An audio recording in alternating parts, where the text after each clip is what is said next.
All right, so if you're running Proxmox in your home lab or at work, you know this feeling. It's that deep sense of satisfaction when you've got your VMs and containers all just humming along. You've set up your backups to Proxmox backup server, everything is running smoothly, and you feel safe. You think, I'm totally covered. I mean, you look at your dashboard and it's just a beautiful sea of green. Every single backup job completed, on time. All your critical data is getting snapshotted just like you planned. This is the result of all that careful setup, and it really feels like you've built an impenetrable fortress. And that's the thought in your head, right? It's that quiet confidence that, hey, if a VM dies or a container gets corrupted, no big deal. I'll just roll it back. You've done your job. You're prepared for disaster. And then this question hits you. Maybe you see it pop up on a forum, or it just dawns on you one day while you're tinkering. And just like that fortress you built, it suddenly feels a little shaky. Because, well, the answer isn't obvious at all, is it?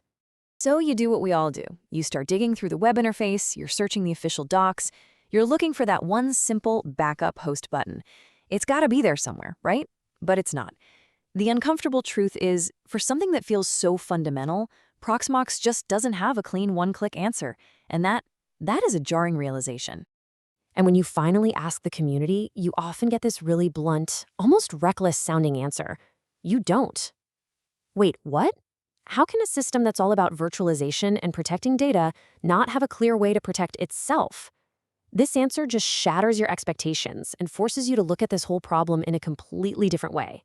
And that leads us right into the core philosophical debate that rages in the Proxmox world. How should we even think about the host machine? Is it this precious thing that holds all our critical state? Or is it just disposable scaffolding for the stuff that actually matters? So here's the purest viewpoint. The idea is that the Proxmox virtual environment itself, the host, it should be treated like cattle, not like a pet. If it fails, you don't waste time trying to revive it, you just shoot it and stand up a new one. The real value, they argue, isn't on the host at all. It's in the backups of your VMs and containers on your backup server. And this slide just lays out the two opposing camps perfectly. On the left, you've got the scaffolding view. It's disposable, it's fast to reinstall, who cares? But the state argument on the right, well, that's where the nuance comes in. It recognizes that the host itself holds these critical, unique configurations, your network bridges, your storage definitions, your user mappings, that your VMs and containers actually depend on to even start. Oh man, and this quote, this just perfectly captures the pain of ignoring that second philosophy. This isn't some theoretical problem. This is that gut punch moment of realization. You've reinstalled the OS, you've restored your container's data, but because one tiny little configuration file on the host is gone, the container's dead. It won't start. That's a mistake you only make once with Linux containers, let me tell you. And that's the crucial point, right? The host is not a blank slate. It's a living record of all these critical decisions you've made over time. Just think about it.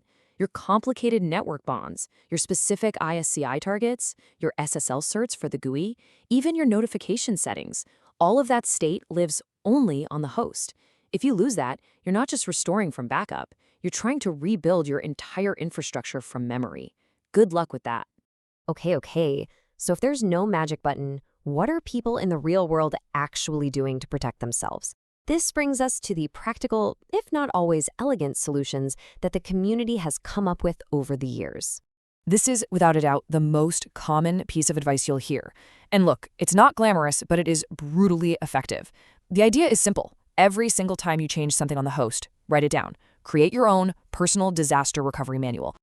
Now, for those of us who want something a little more tangible than just a text file, this is the next step up. You manually, or with a script, back up critical configuration directories, especially /etcpve, because that's where all your VM, container, and storage configs live. It's not a bootable restore, but it's a perfect reference point. It contains the exact text of the files you'll need to recreate your setup. And this slide really gets to the heart of the frustration, doesn't it?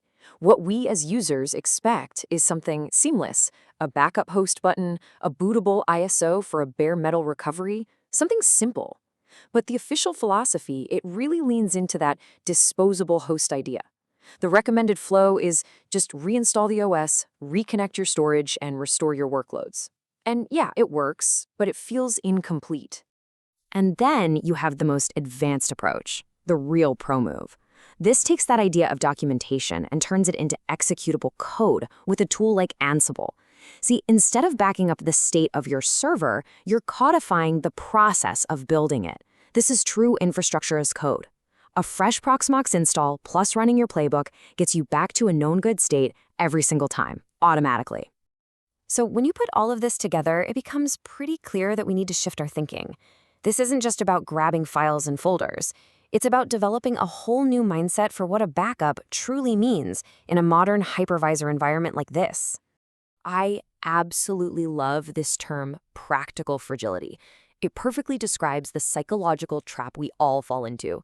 You see those green check marks, you think you're safe. And technically, your data is backed up, but your ability to actually restore that data quickly and confidently, that's fragile. It's fragile because it depends entirely on you being able to remember and perfectly recreate that host environment from scratch, probably under a lot of stress.